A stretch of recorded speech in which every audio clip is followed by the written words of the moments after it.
Namah Shivaya. Om Sadashivasamarambham Shankaracharya Madhyamam Asmadacharya Paryantam Vande Guru Paramparam. Om Sahana Bhavatu Sahano Bhunaktu Sahaviryam Karvavahai Tejasvinavadhitamastu ma vidvishavahai. Om Shanti Shanti Shanti. Om Tat Sat. Om Namah Shivaya. Om Namah Shivaya. Okay, so we continue with where we left off. We are on the 21st verse, which we will chant. Shri Bhagavanu Vacha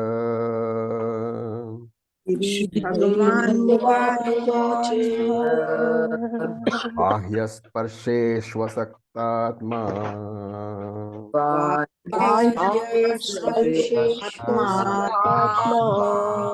Vindat Yatmani Yat Sukham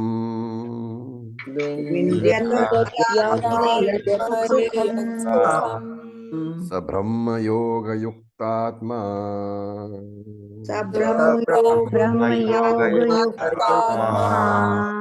Sukham Akshayam Ashnute.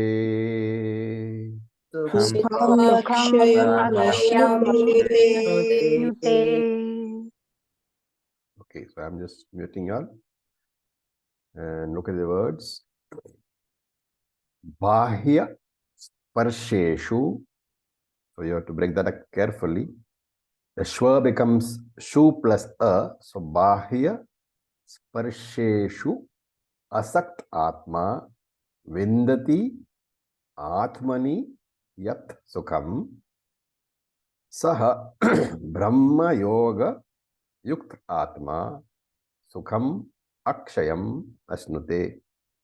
Word breakups, and the Anvaya will be Bahya Sparsheshu Asakt Atma Atmani Yat Sukham Vindati. Full stop. Saha Brahma Yoga Yuktatma Akshayam Sukham Asnute. Full stop. So Asakt Atma. Yeah, Atma here means mind. Okay, so we have to be careful about these words. Atma here is mind. So Asakt Atma. So basically the one who has the mind which is Asakta, which is not attached.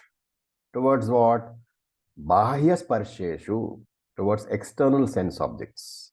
So Bahya Sparsheshu Asaktatma, the one whose mind is not attached to external sense objects. Atmaniyat, which is abiding in the Atman. Here it is, the self, the Satchidatman. Two Atmas are there. The first one is mind, second one is the Atman itself. What happens? Vindati Sukham, finds absolute happiness. And Saha, that one who Brahma Yoga Yuktatma, whose mind has a clear knowledge of Brahman, Akshayam Sukham Asnute, gets that Sukham, that happiness, Akshayam, which does not go away. Okay, so this is a very, very important part of our teaching. We are talking about two types of Ananda. Okay. And therefore, this is very important verse. You must understand very, very carefully. So, Ananda is what? Fulfillment. And that joy that the Jnani derives from his own nature is called Atma Ananda. And the Jnani has learned to tap that Atma Ananda. The source has always been there. All of us are Brahman. Brahman is Satchit Ananda. So the Ananda is always there. You have to just learn to tap it. He has learned that. You have to learn that basically you are Ananda itself. And you also must know how to enjoy that Ananda. Remember that both Jnani and Ajnani have got Ananda as the real self, because Ajnani is also Brahman. He does not know it. That is the only difference. Jnani knows it. So both Jnani and Ajnani are Ananda Swarupam. The difference is that the Ajnani looks upon Anatma, external sense objects, so Bahya Sparsheshva, external sense objects, as the source of Ananda. The Jnani looks upon the Atma as the source of Ananda. So the Jnani has got an inner source of Ananda. He does not depend upon any external object. So it is like, in places where there is electricity goes away very frequently, you have a UPS, or the uninterrupted power system. What happens when the external power fails? Your UPS comes into being. So when the external power is there, the UPS is non-functional because you are using the external power. So you're enjoying the external power as long as it is there. When the power fails, you switch over to the UPS, the internal power. Similarly, the Jnani has a UPS, uninterrupted pleasure generator. Okay.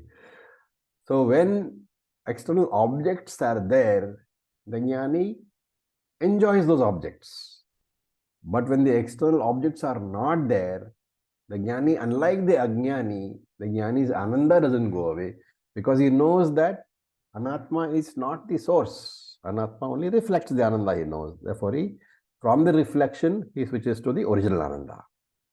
And therefore, as Vedantic students, our understanding should be very, very clear that no external object in this world, the object includes persons, events, and situations.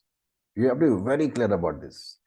Nothing outside you, whether it be your closest friend, or your spouse, or your parents, or your children, or all the money in the bank, or all the travel which you do, none of these events and situations have got Ananda in them. So there is no Ananda in any object in the world. Where is the question of getting Ananda from them? There is only one source of Ananda, I myself, because I am that Ananda Swarupam, the nature of Ananda. The only thing is, this is a non-experienceable Ananda. Being my own nature, it is the happiness principle, the Ananda principle, and therefore it cannot be experienced. It's like heat, the heat of the fire. When can you experience it? Only when you go near it. And when you go near it, what happens? Your body is acting as the reflecting medium. So the reflecting medium for the heat is the body. That is why you experience the heat. So that logic you have to apply here. Ananda, if you want to experience, there must be a reflecting body. And these external objects or people, they are the reflecting bodies. This Swarupa Ananda, this nature of Ananda which you have, it gets reflected in the mind. And this is called Pratibimba Ananda, reflected Ananda. This comes only when the mind is relaxed. Okay. And Swami Dayananda uses the expression non-demanding mind. Only when your mind is not demanding something from you, only at that point of time, the mind reflects an Ananda, and you are aware of the Ananda. Now, this mind can be relaxed under two conditions. The mind can become a non-demanding mind under two conditions. In the face of a favorable situation, according to your likes and dislikes, if something is very favorable is there, something which you very much like is there, then the mind gets relaxed. It becomes non-demanding. And therefore, that Ananda of yours, the Ananda principle of yours, it is now reflected in this non-demanding mind. To take an example, let us say that you have a very beautiful spouse. So I am not saying giving the sex. It can be male spouse, it can be female spouse, it can be handsome or beautiful, whichever it is. In the presence of that spouse, your mind becomes non-demanding. becomes relaxed. The Ananda principle in your mind, of your nature, Satchit Ananda, that Ananda principle of a nature, then gets reflected in this non-demanding mind of yours, and you experience the Ananda because the mind is the reflecting medium. And what do? You attribute that experience to the presence of your spouse. And therefore you say, in the presence of my spouse, I am happy, which is not really true. What happens is a favorable situation has arisen because your spouse is there in front of you. In that, triggered by that favorable situation, your mind has relaxed. In that relaxed mind, the Pratibimba Ananda is there, the reflected Ananda is there. The source is none but you. But you have now projected that onto the spouse. So that is one condition under which mind can be relaxed, in the face of something which is favorable to you, the face of something which is according to your raga. And the second condition is where there is vairagyam, where there is dispassion, then the mind can be relaxed because of detachment. Now, out of the two conditions, in the face of a favorable condition and in the face of detachment, which is under your control? Favorable conditions are not in your control. They come and go. Detached. Detachment you can work towards. And out of the two, the first one, the favorable condition, is not in your control. And therefore, as a seeker, as a Vedantic seeker, you should not depend upon favorable conditions for Ananda, but you should depend upon Vairagyam for what? Remember that the favorable condition is not the cause of the Ananda. It is the cause of the relaxation of the mind. And therefore, as a seeker, I should know that I can feel Ananda only when my mind is relaxed. And my mind can be relaxed under two conditions. One is a favorable condition occurring in front of me, and one is Vairagya. And therefore, I should know that the favorable condition is not under my control, and I cannot depend upon it for a relaxed mind. Therefore, I should depend upon Vairagyam for calmness of the mind. When my mind is calm, I will be feeling the Pratibhibha Ananda. Right? At the same time, I should not hold on to the Pratibhibha Ananda. I should not be unnecessarily obsessed with the reflected Ananda, which means I should not be unnecessarily obsessed with the experience of happiness. What will happen if I'm obsessed with the experience of happiness? When I hold on to something, I'm trying to prevent it from going away, and therefore there is worry. That worry itself will ensure that your mind is not relaxed. And therefore, the Ananda is self-fulfilling. The moment you try to hold on to the mind gets tense, and the Ananda goes away. Because you need the calm and relaxed mind. So that is one. Then look at the other word. Brahma Yoga Yukt Atma. So the first one was what? Bahya Sparshesh Saktatma. Okay. Where is that?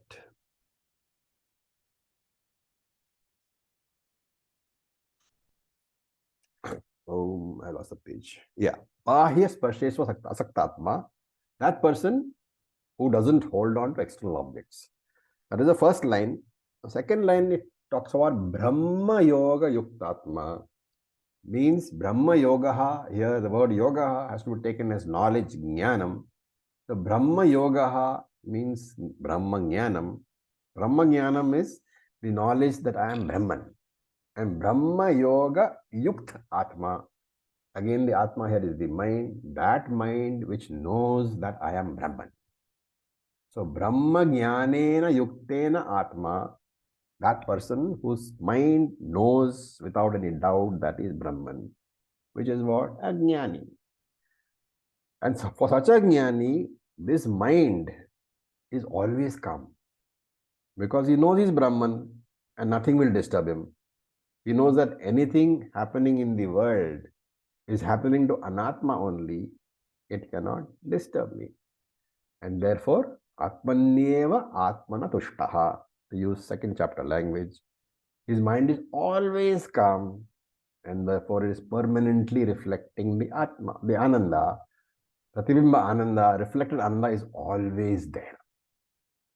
So he has got psychological independence with regard to the mind, and therefore the mind is always calm and therefore always reflecting Ananda. And therefore that Ananda doesn't go away at all. Akshayam. So in Gita language, the Brahmanishtha or the Jnananishtha person is Brahma Yoga Yuktatma because of this Akshayam Sukham Ashtute. That Ananda is permanently there. It is infinite Ananda. So Krishna is saying that all the worldly pleasures are included in the Atma, Atma Ananda. The Jnani does not miss anything. Then Shankaracharya in his commentary adds a very important note.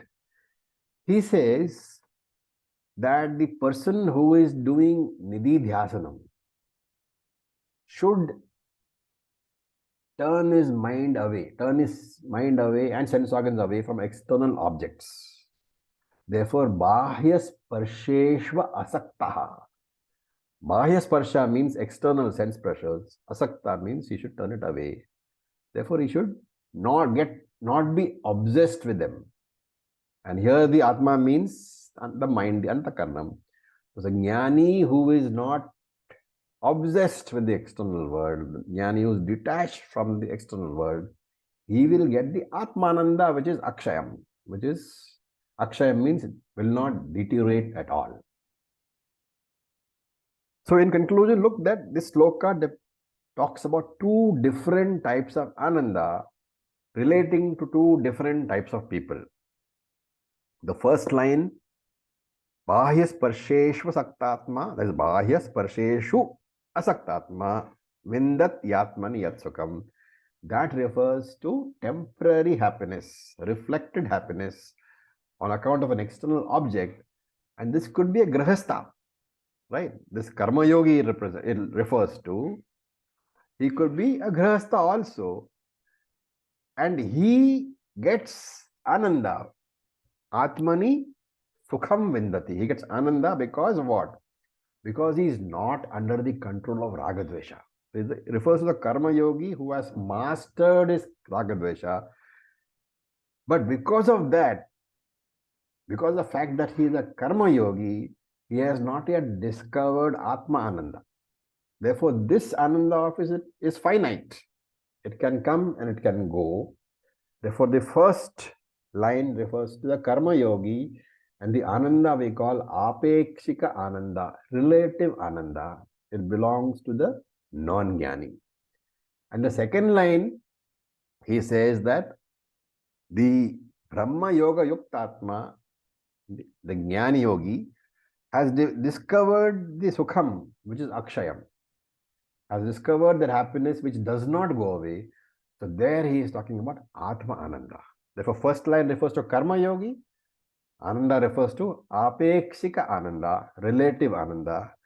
Second line refers to the Jnani, and the Ananda mentioned there refers to Atyanta Ananda, Atma Ananda.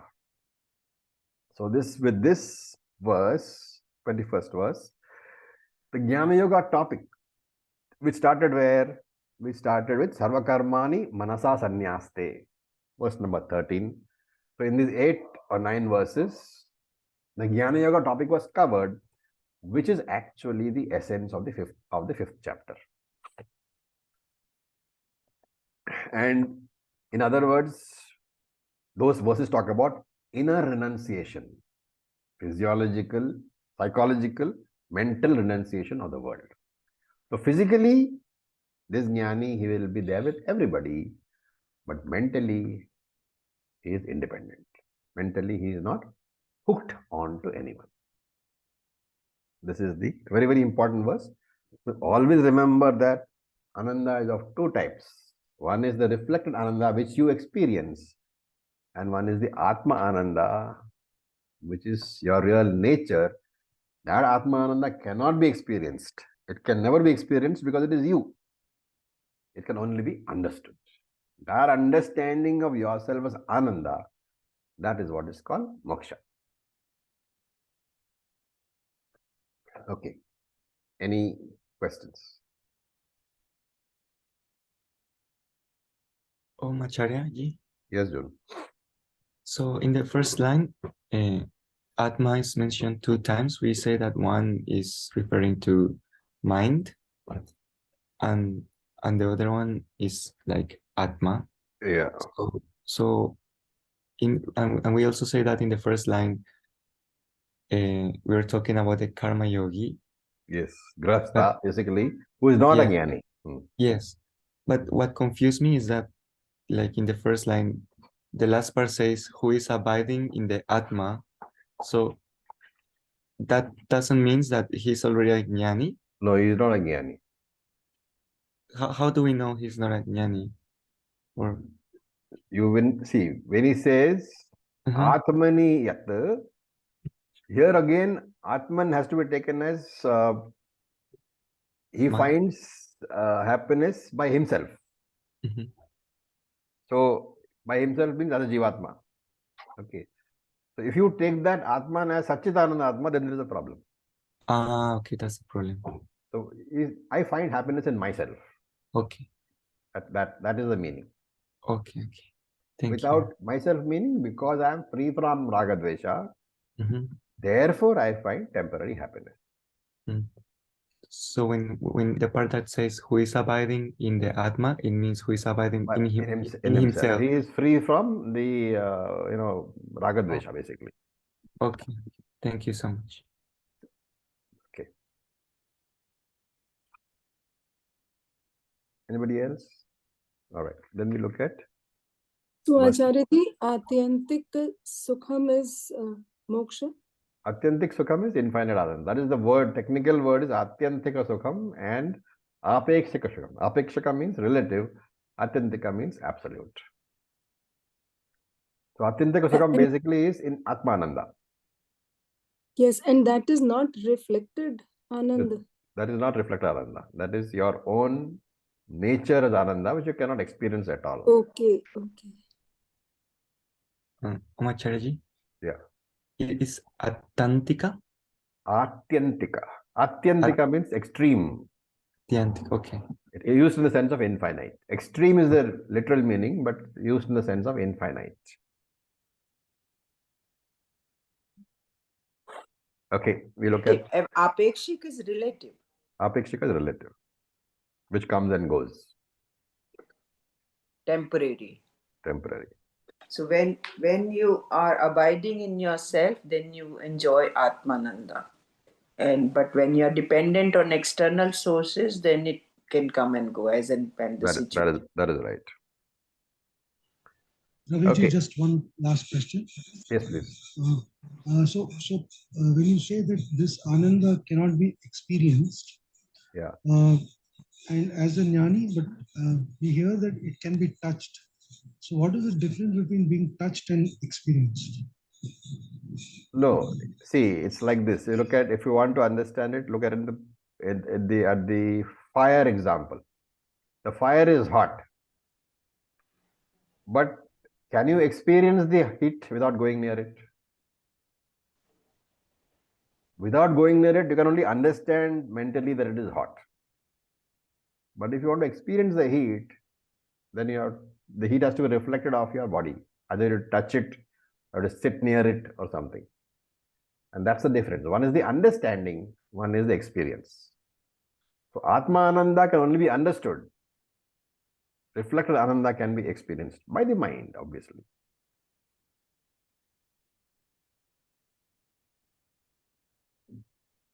Thank you. But when you understand it, then you experience it also. No, you don't. When you understand fire is hot, do you feel hot? Okay. That's experiencing is with the sensory organs, external sense, or the mind in case of happiness. So okay. Even if you are unhappy and you know that you are connected with self, even in a situation which is not a pleasant situation you experience, you still feel happy. No, you don't. You understand that the mind is unhappy. Okay. So it requires some sort of, sitting in Divide. this knowledge for some time, okay? Ah, So don't try to formulate into words just yet. that is true. So one question. The first part of which is for the karma yogi, that we say that the person experiences happiness as a reflection only in favorable situations. Yes. That's because the person has raga dvesha, no? Like I have some raga dvesha, that is why I find something favorable. Yes. So when we say but karma yogi has mastered raga dvesha, then When how you is say that? mastery doesn't mean that you don't have ragadvesha. Mastery basically means that if you have mastered ragadvesha, the understanding should be that when there is dvesha, you don't feel terribly unhappy. If you are in the face of an unfavorable situation, it's not possible for your mind not to feel unhappy, but you don't let yourself get disturbed by that. And similarly, when you are in front of a favorable situation, the mind feels happy, but you don't get elated by that. So that samatvam is what is being referred to. That general contentment saying that good things will come and bad things will come, but let my FIR not be disturbed. That is what is meant over here. That is the relative ananda. Okay. Remember that even a jnani, for him also, if you stick him with a knife, he's going to scream, no? He's not going to say, oh, fine, I'm not touched at all. Yeah. So that what happens to the mind should not affect your stability. That is what the thing. It's a very subtle concept. We often think that we can't control the mind, but you can learn to look at the mind as a third party and say, okay, the mind is not happy right now. Let me not base my decisions on that happiness or unhappiness. A clear distinction between the intellect and the mind, between our thinking processes and the emotions. Thank you. The whole crux of the Gita is that you will come across bad situations, good situations. Let not your, decisions be based upon the influence of that. Ragadvesha vyavasthitau. Tayorna vashamagachet. Do you remember that line? Tayoho na vashamagachet. Do not fall under the influence.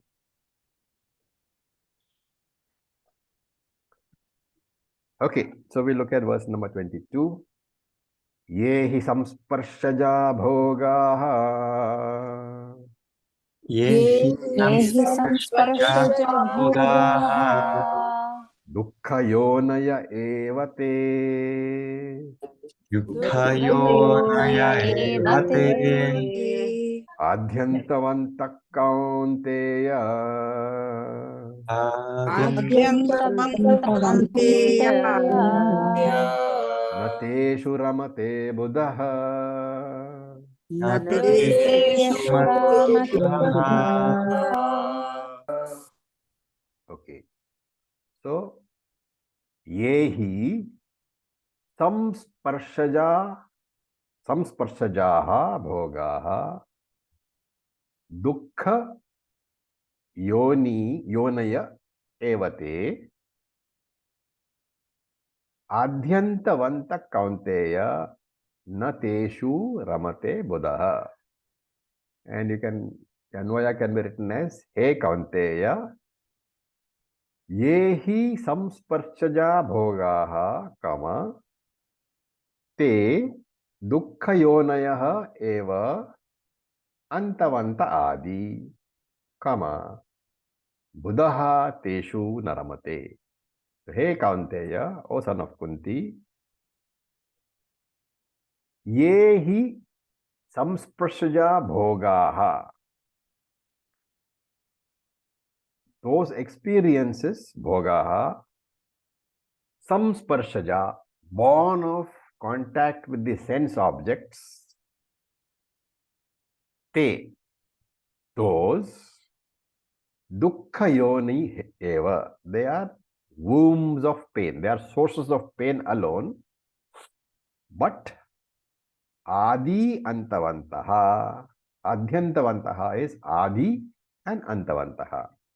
Therefore, those experiences born of sense objects or contact with sense objects, which are sources of pain, they have a beginning and they have an end.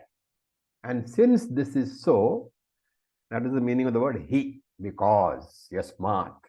Because all experiences born of contact with sense objects, which are sources of pain, do have a beginning and they do have an end. Therefore, Buddha, the wise person, teshu naramate, does not revel, does not play with those experiences. Okay. So, in the last sloka, what was said, there was an indirect message that don't indulge in sense pleasures, which of course, I said that Shankara said explicitly, the Nididhyasaka yogi should not direct his sense organs towards external objects, he said. But here, Krishna very specifically says that. And remember, this is aimed at advanced sadhakas who are Nididhyasaka yogis, who do Nididhyasanam. So Krishna is talking about a sadhana which is required for Atma Jnanam. So this verse and the next one, 22 and 23, are basically Jnana Yoga sadhana. So what does he say? He discusses a very basic problem. He says every sense object in the world will have contacts with what?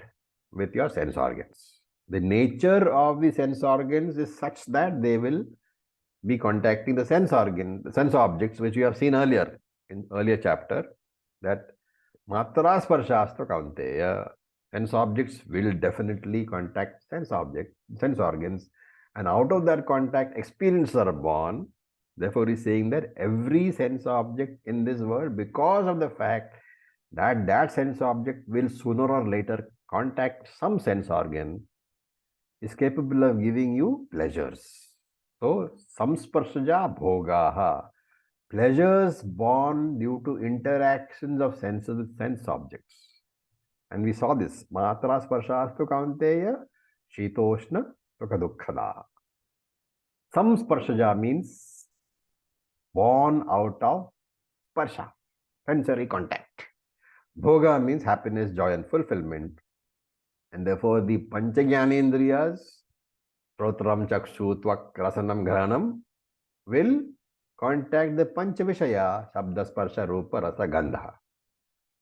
Remember that either of them by itself, the sense objects by itself cannot give you any experience, any pleasures. The sense organs by itself cannot give you any experience, any pleasures. That contact is necessary. Therefore, whatever pleasure comes through this contact is called samsparshaja bhogaha. And when you say Vishaya here, it means the entire universe. So different objects can give different bhogaha to different people. So Krishna says all these pleasures are wonderful. But you have to remember the term every Vishaya has got dukkha mishri tattvam. We have seen this before. The three pains are there. Pain of acquisition, pain of preservation, and pain of loss. This is mixed with the pleasure. Every object does definitely give you some pleasure according to your raga. But it's called mishri, dukkha mishri, mixed with dukkham. And what is the dukkham? The effort of acquisition, the pain of acquisition, the pain of preservation, and the pain of loss. Each pain is more intense than the previous pain. And therefore Krishna says, dukkha yoni evate. They are sources of sorrow only, yoni only. And Shankara says here, he has a very interesting note. He says, Vishayananda is a problem. Why? Vishayananda by itself, there is no such thing as Vishayananda. But Vishaya Ananda, that term is a problem because you understand the Vishaya as your source of Ananda. You understand? The spouse is never a problem. Okay, everybody might disagree, but I'm saying spouse is never a problem. The spouse viewed as your source of Ananda is the problem. Shankara says that if you think that the Vishaya is the source of your problem, then when the Vishaya is no longer there, you conclude that Ananda has also gone. And that is the problem. You have connected the Ananda to the object, which is a false connection. But because that connection is there in your mind, when the object goes, your conclusion is that I am not happy anymore. And that is the problem. It's a very, very subtle point. And Shankara has the habit of writing subtle points which we would normally ignore. He brings it out very carefully. He says it is this misconception that the object is the source of your happiness, which gives the object the power to give you pain also. By going away, the object gives you. You have given, by understanding that object as the source of your Ananda, you have given the object the power to give you pain. That's what Shankara says. So don't do that. Don't understand the object as the source of your Ananda. What is the right way? When I enjoy Vishaya Ananda, when I enjoy the company of my spouse, I should see it as what? I should see it as my own Ananda reflected in that spouse. A very, surgical way of doing things. But if you see your own Ananda as being reflected in that object of your attraction, then when the object of attraction goes away, the object has gone, the mirror has gone, but the original Ananda is not gone. It's like you shave every morning in front of the mirror, or you put your lipstick in front of the mirror every morning. When the mirror goes away, you don't say my face has gone away, right? Shankara asks, see, why do you, when you know that when the mirror goes, your face has not gone, how is it that when the object of Ananda goes, you say that your Ananda has gone? So Jnani remembers that every object, every Vishaya is like a coin. One side is Sukham, the other side is Dukham. When you pick up a coin, you are picking up both sides. There is no way that you can choose only one side. And what is the reason? Adi antavantaha. Contact born pleasures have got a beginning and have got an end. Whether it is possession of a fantastic car or a new house or a relationship with another human being, it has got a adi, a beginning, and it has got a end. So what is the universal law? Every adi has a antaha. Therefore, adi antavantaha. If arrival is pleasure, then the departure will be pain. And if the departure is pain, then the arrival is pleasure. And therefore, how should I prepare my mind? If I want to possess an object, I should know that it has two sides, pain and pleasure. And if that object gives me pleasure, I should train my mind to accept the pain also. Unfortunately, most of us are not prepared for facing the pain. That is the one option available to me. The other option is renounce the object completely. Avoid the object. What will happen? I will avoid the pain. But remember that I am avoiding the pleasure also. And without that, then I face the problem of emptiness. I miss things, I miss people. And therefore, Shastra is saying having things and possessions and people is a problem. Not having things and possessions and people is also a problem. What is the remedy? Atmaneva Atmana Pushpaha. Discover that Ananda in yourself. Remember that as long as you grant the status of Ananda giver to anybody or any object or any event, there will always be a problem. Whether you have that person or not, problem will be there. The remedy is only in taking away that status from the object, saying that the object is not the one which gives me Ananda. Object is only the reflector of my Ananda. And therefore, Atmani eva Atmana Tushpaha. I will discover fulfillment in myself. Absence of objects is no longer called loneliness.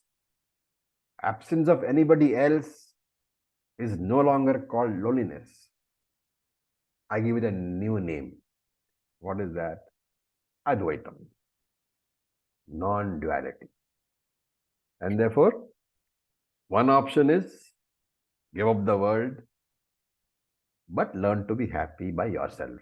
This is called discovery of Purnatvam. The other option is to toughen your mind so as to be able to bear the pain. You may decide to possess things, but you should have sufficient mental toughness to withstand the pain also. And if you do not have one of these two solutions, the world will cause problems to you by its very presence, by its absence also. Your spouse's presence will bother you. Your spouse's absence will also bother you. So, and Shankara adds a note here. He says, Yatha ihloke, tatha paraloke. He says, do not think that this rule applies only in this world. This rule applies in Swarga also. Even if you go to heaven, do not think that there will be permanent happiness there. The same dilemma you will face there also. Absence of things and presence of things. Then the question is, how do I discover that Purnatvam? If I decide to give up everything, how do I discover that inner strength? And the beauty is that whether I have to give up everything or whether I have to possess everything, there is only one method for discovering that Purnatvam, and that is Atmagyanam. Getting Atmagyanam, you will be able to give up everything and not miss it because you have Purnatvam. You are happy by yourself. At the same time, because of the strength that the Atmagyanam gives your mind, you can possess anything, but you will have the strength to face the consequent pain also. And that is why once you get Atmagyanam, there is no problem at all. You don't have to decide to give up things. If you want to give it up, no problem. But if you don't want to give it up, also no problem. And therefore he says, Buddhaha teshu naramate. The wise person is not carried away by the pleasures that the world can give you. He is aware of the advantages as well as the disadvantages.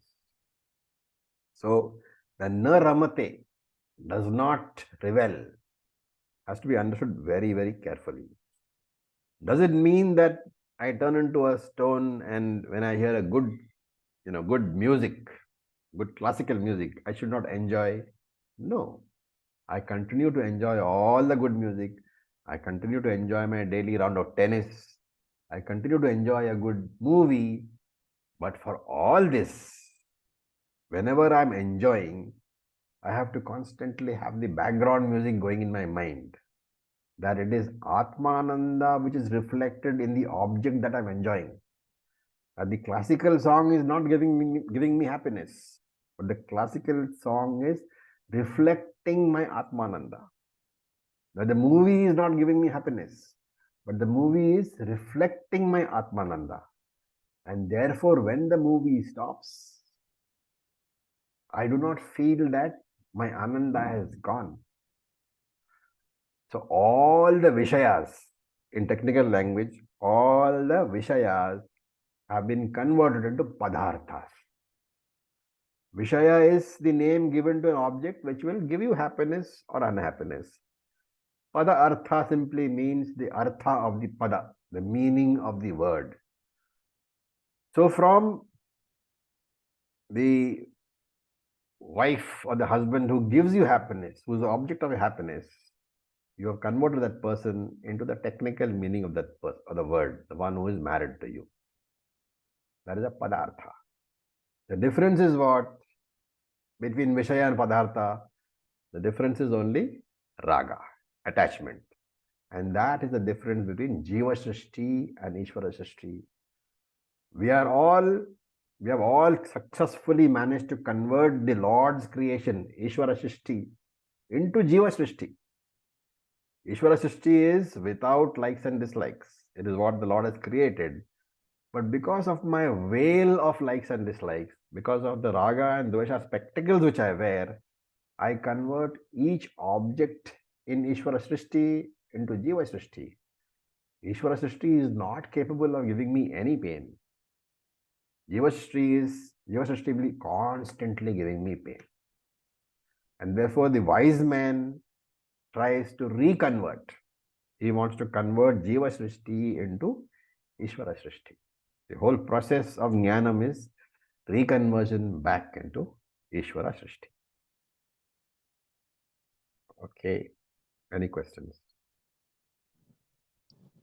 Acharya ji, just one clarification, please.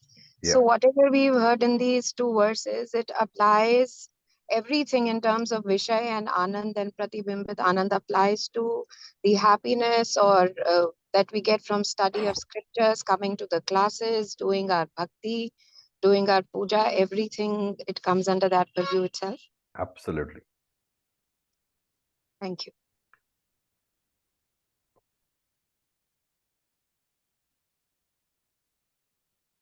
Acharya ji. Yes, John. So when we say that the happiness that we feel is the happiness from the Atmananda being reflected by the object, Yeah.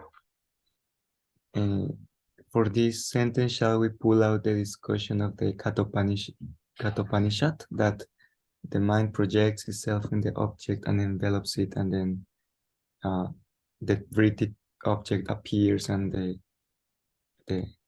is that one?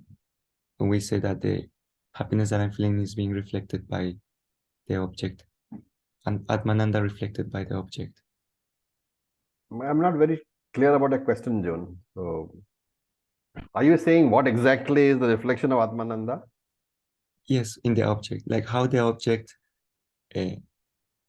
allows us to feel the Atmananda by how it's possible for the object to be in a reflecting medium of the Atmananda.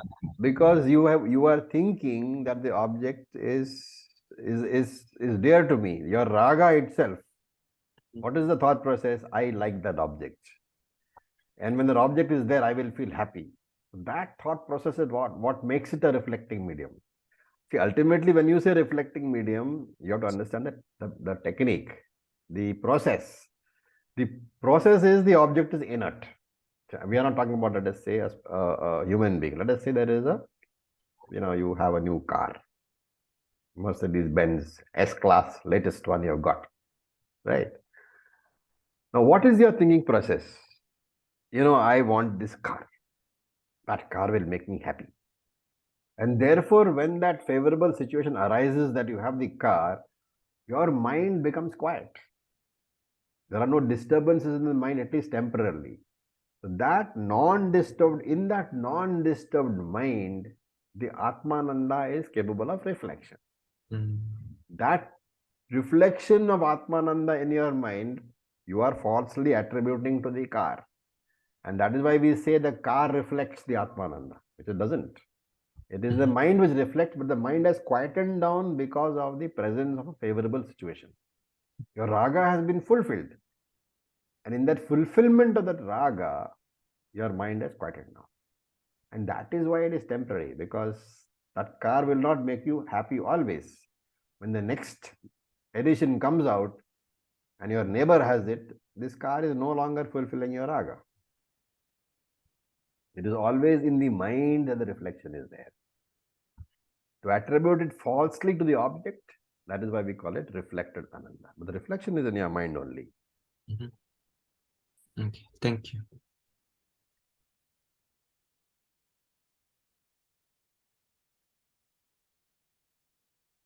Anybody else? Okay, we don't have enough time now to finish one more verse because two important verses have been done. So if you have any questions, you can ask. Otherwise, we will close for today. I would request you to all of you all to really contemplate on these two verses. They're all very important verses. Acharya ji, can you just, Yes, you have already said the 5.21, but can you repeat that once more? That three Atma, I mean, specifically first line seems still to me as for process of Jnana Yoga or. No, it is not. Because of the word Akshayam in the last line, non-deteriorating happiness, that which does not go away. So when you are saying Bahya Sparsheshu Asaktatma, you are bringing an external object into the picture and you are saying, because I am detached from the external object, therefore I get Ananda, which is the mastery of Ragadvesha, which means my FIR is not disturbed. So I am relatively peaceful. Why relatively peaceful? Until the next disturbance takes place. And therefore it is bound to be temporary happiness. Because in the permanent happiness, there is no question of disturbance at all. That is why Brahma Yoga Yuktatma, the one who is attached to Brahma, who has understood Brahma Jnanam, for him only Sukham is Akshayam. Other person, it is relative.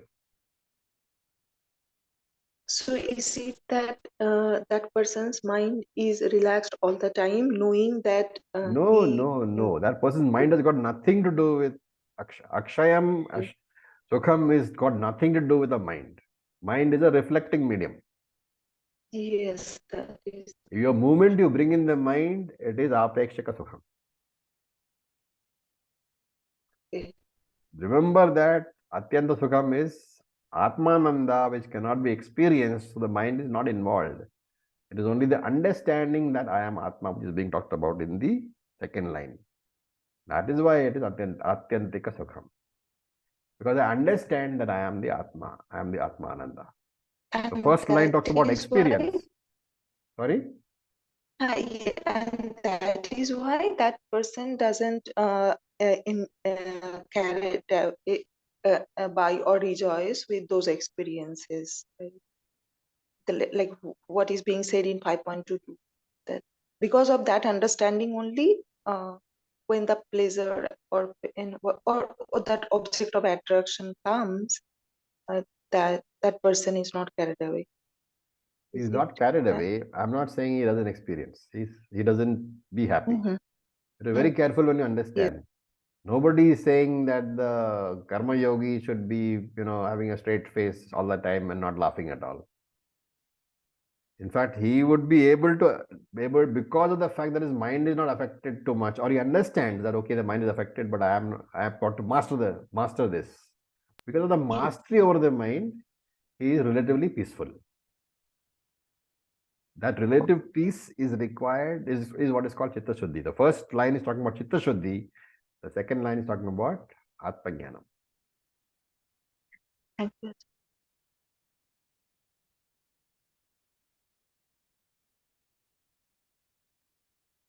Okay, so with this we'll stop. Acharya? Yes, Indiraji. Yeah. So how about the happinesses out of the adharmic activities, like, people get like when smoking, drinking, or indulgence into senses and all that. So what kind of that reflection of happiness from It is Atma? still a reflection of happiness only. If you are feeling happy, it's a reflection. It's got nothing to do with dharmic or dharmic. It's just a reflection of happiness. Why should it be adharmic or dharmic? Whatever you like. It is basically about a raga. The raga can be adharmic raga, it can be dharmic raga also. If you like drinking and you feel unhappy, it's fine. I mean, that's the raga, right? You are thinking that the drinking is giving you happiness. So what if that leads to continuation, because that Ananda is also same from Ananda. So how do we distinguish like what is, I know some of it we good, like, Dhanam sometimes give you Ananda, but because they recognize you as a person who saved their life by I giving think, Indiraji, we are not talking about dharma here. We are talking about the reflection and non-reflection. That's what, but the Ananda is same, right, Acharya, like in everything. You can have a criminal's face reflected in the mirror and a saint's face also reflected in the mirror. All we are saying, the mirror reflects the face. Hmm. Right? Now, if you think, so here, what is the reflection? What is the mirror actually? The mirror is a thought. If you think that drinking makes me happy, that liquor thought is your mirror. It's going to make you happy. The day when you realize that that drinking can harm me, that is the day that stops being a mirror. Mm-hmm. Okay. Don't confuse Okay. dharma, adharma over here. It is simply the process of how happiness is reflected in your thoughts or your mind, basically. But sometimes it's a wrong. So Ananda is Ananda, whether it's a Yeah. bad. Don't connect Ananda or dharma, okay? Ananda is Ananda. I mean, I think our buddhi comes into picture at that time, like to take it, which one to entertain. That is up to you. That is the intellect coming into the picture to say that, okay, fine, if I drink, in a long term, my liver will go, and therefore I should not drink. So that when that knowledge assimilated, then you will stop thinking of liquor as a source of ananda for you. When you smoke and you know that I can get cancer, then you will stop thinking of cigarettes as a medium of entertainment for you. Right. Okay, Acharya. Thank you. Okay. Om Purnamadah Purnamidam Purnat Purnamudachyate Purnasya Purnamadaya Purnam Eva Vasishyate. Avashishyate. Om Om Shanti Shanti Shanti Shanti. Shanti. Om Tat Sat. Om Namah Tat Sat. Shivaya. Thank you for your Tat Sat. patience. Arya ji. Thank Thank you. you, Acharya. Thank you.